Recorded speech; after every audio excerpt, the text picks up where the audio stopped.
Somewhere in a drawer, or a bag, or the glove compartment of your car, there's a small blue, green, red, or burgundy booklet that you probably haven't thought about in months. And you assume it still works exactly the way it did the last time you used it. That if you wanted to, you could book a flight tomorrow and walk into dozens of countries without a second thought.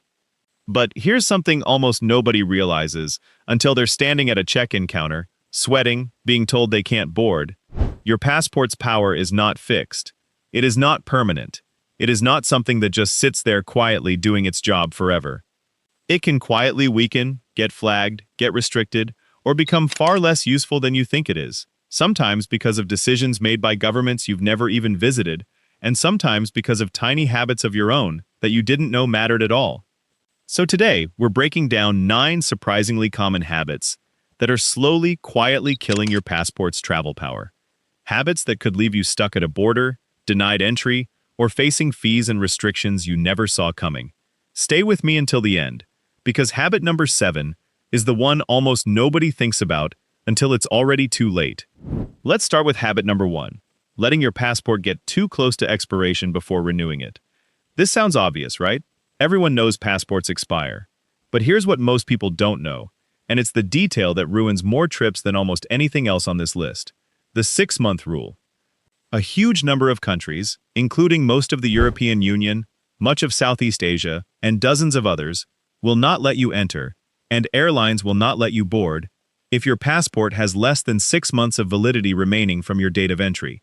Not 6 months until it expires from today, 6 months from the day you land. So if your passport expires in, say, 4 months, and you try to fly to Thailand, Vietnam, or most Schengen countries, you can be denied boarding at your home airport before you've even left the ground, regardless of how valid your visa or ticket is. And here's the sneaky part. The habit isn't forgetting your passport expires. Most people know the date. The habit is procrastinating on the renewal because it still has time on it, not realizing that from an international travel perspective, 6 months before expiration is functionally the same as being expired. People get complacent because their passport still looks fine, still has blank pages, still feels valid, and then get blindsided at the gate. The fix is simple, but requires actually building the habit. The moment your passport crosses the 12-month mark before expiration, put the renewal on your calendar and just do it, rather than waiting until you're already booking a trip. Habit number 2, accumulating entry and exit stamps carelessly, especially overstays, even minor ones.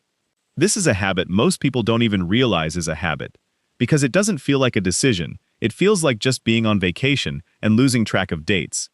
But immigration systems, especially in an era of increasingly interconnected digital tracking between countries, remember far more than people assume. If you've ever overstayed a visa-free entry period, even by a day or two, even in a country that seemed relaxed about it at the time, that overstay often gets logged. And it doesn't just affect your relationship with that one country, it can follow you. Many countries share immigration data through security and travel information agreements, meaning an overstay flag in one country can quietly influence how border officials in a completely different country perceive you when you show up at their border with what looks like, on paper, a clean passport. This is the trap. Your passport can look powerful. Full visa-free access, healthy validity, blank pages, while carrying an invisible red flag that only becomes visible the moment an immigration officer pulls up your entry history. And the habit that creates this problem isn't some dramatic act of rebellion. It's simply not tracking your exact entry and exit dates carefully, assuming a few extra days doesn't matter because no one stopped you at the time. The fix is building a boring but crucial habit. Know your exact allowed stay length for every country before you travel, and treat that number as a hard deadline, not a rough suggestion. Habit number 3. Filling your passport with pages from a small number of heavily scrutinized countries without understanding how border officials read that pattern. This one catches a lot of frequent, adventurous travelers completely off guard because they're proud of a passport full of visited country stamps. It feels like a badge of honor, a symbol of a life well-traveled. But immigration officers, especially in certain countries with strict entry policies, are trained to read your stamp history almost like a story, and certain patterns raise flags regardless of your intentions. Frequent trips to countries associated with specific security concerns, unusual travel patterns, like extremely short visits to multiple countries in immediate succession, or stamps from certain regions can result in significantly increased secondary screening, additional questioning, or in some cases, denied entry, even when you've done absolutely nothing wrong. This isn't about morality or fairness. It's about how automated risk-scoring systems and human officers alike are trained to interpret patterns, and most travelers have no idea this scrutiny even exists until they're pulled aside for a 45-minute random check that feels anything but random.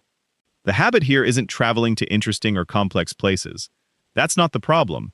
The problem is not being aware of how a heavily stamped, unusually patterned passport reads from the other side of the counter. The fix isn't to stop traveling adventurously. It's to travel with awareness. Know that certain routes attract more scrutiny, and be ready to calmly explain your itinerary rather than looking caught off guard by a routine, if uncomfortable question. Habit number 4. Neglecting your home country's diplomatic and visa reciprocity standing, and assuming your passport's power is permanent, rather than actively changing underneath you.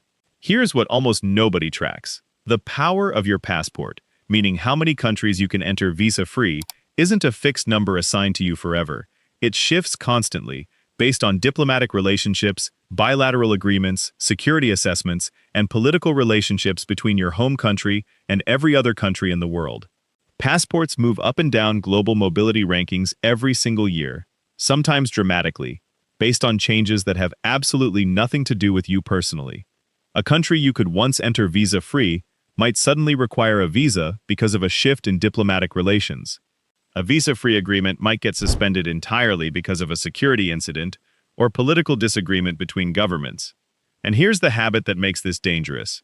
Most people check visa requirements once, remember the answer, and then never check again, assuming that if country X was visa-free last time, it's automatically visa-free this time too.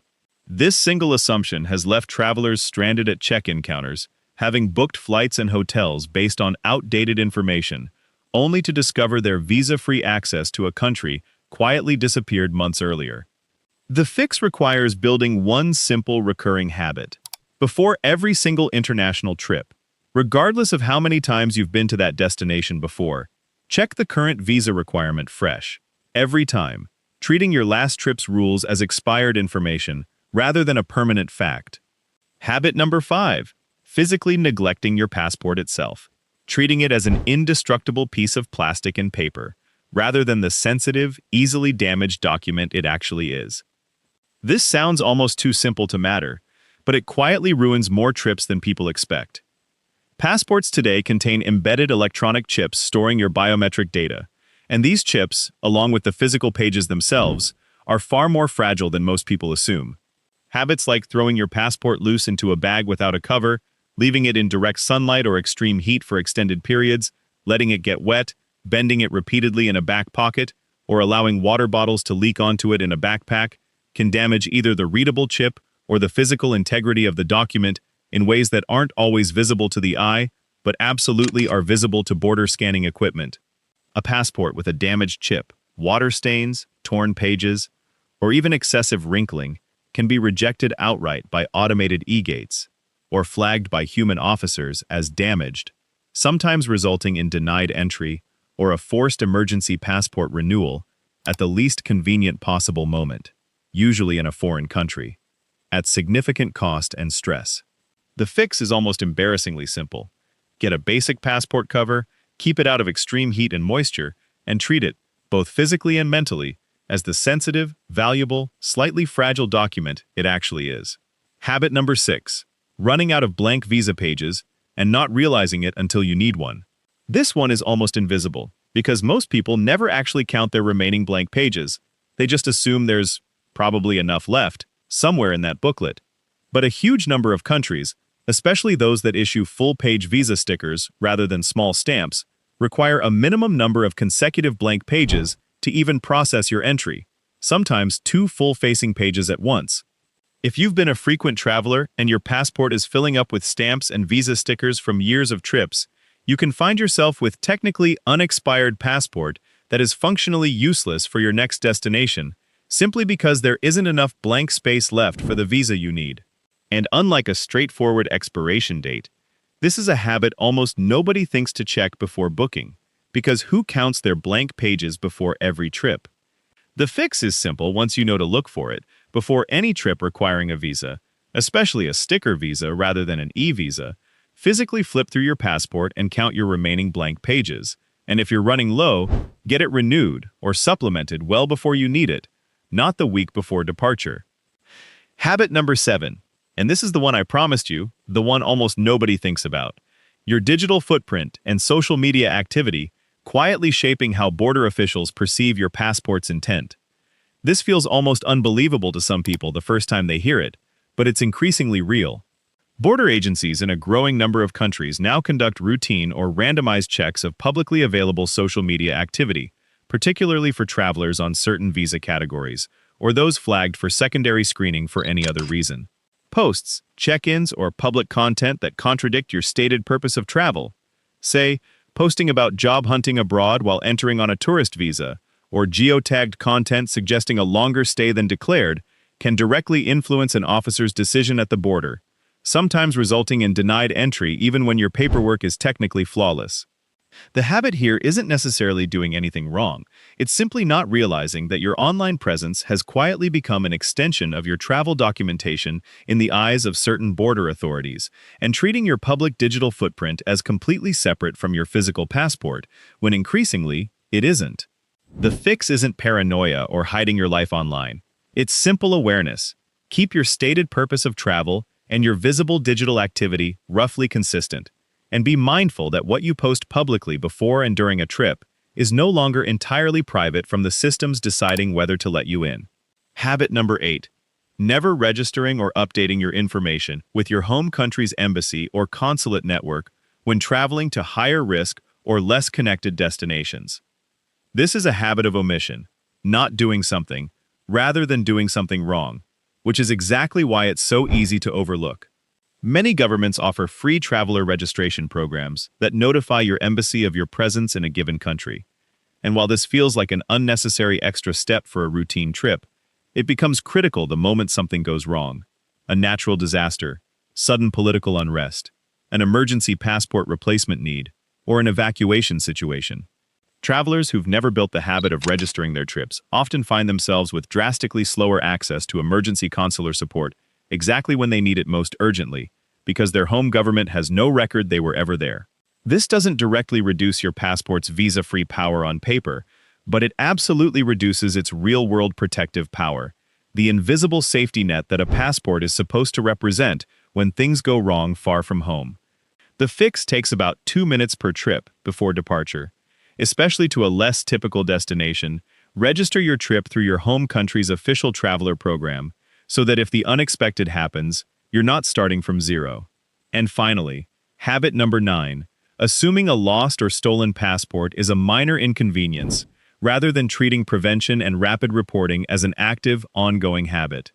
Here's the uncomfortable truth. A lost or stolen passport isn't just an inconvenience for you. Unreported, it becomes a live, usable document in someone else's hands. And depending on how long it takes to get flagged in international databases, that window of vulnerability can be exploited in ways that eventually loop back to affect your own travel record and reputation.